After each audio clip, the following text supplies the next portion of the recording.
Jeg vil vise distformlen, som beskriver afstanden mellem et punkt, P0, og en linje L.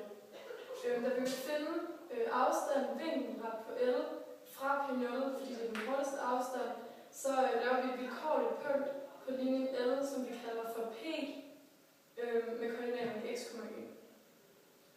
Ud fra P, der laver vi en normalvektor til L, som vi kalder for N, og som har koordinaterne A og B.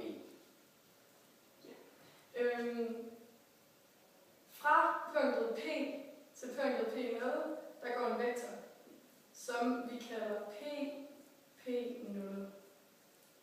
Ved at projicere P0 over på vores normale vektor N, så finder vi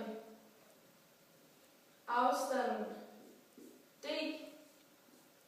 fra punktet P0 til linjen L, som svarer til afstanden herover, som er afstanden D.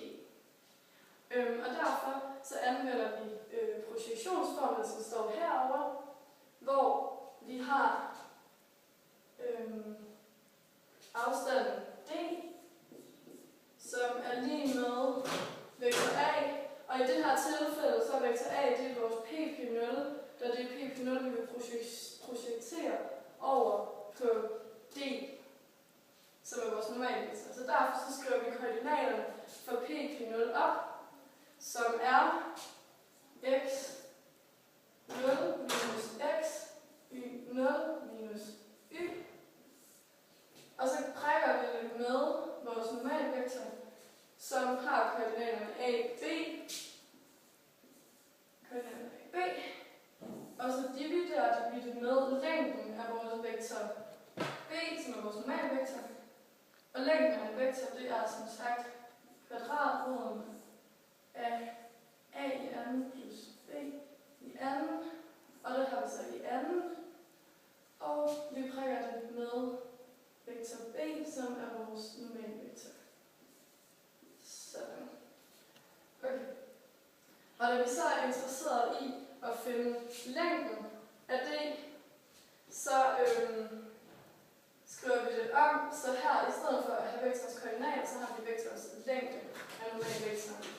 Så derfor så kommer der til at stå d er lige med x0, y0, plus x minus y, prikker med b, dividerer med kvadratet på p plus n.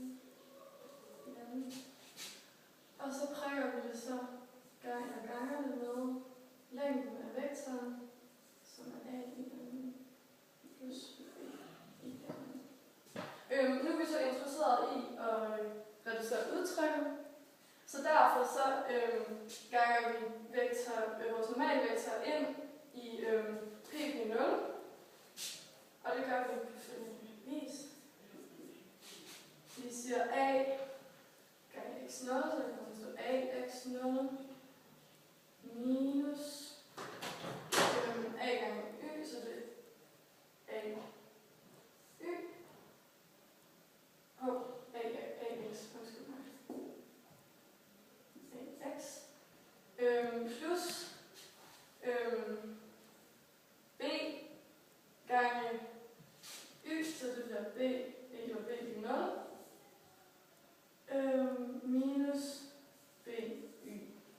Så nu har vi vores tæller, som vi så dividerer med vores nævner, og da vi har gange her, og vi har det samme kvadratroden af, eller længden af vektoren i anden, så vil det svare til, at der egentlig bare står kvadratroden af a i n plus b i n.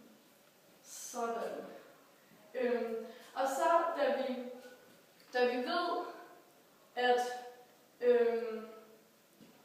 at punktet x, y, det er på linjen L, så kan vi faktisk anvende linjens ligning. Så det vi gør, det er, at vi faktisk skriver linjens ligning her. Og det kommer så til at se sådan her ud, fordi det giver os længde. Det kommer til at se ud på vis a x0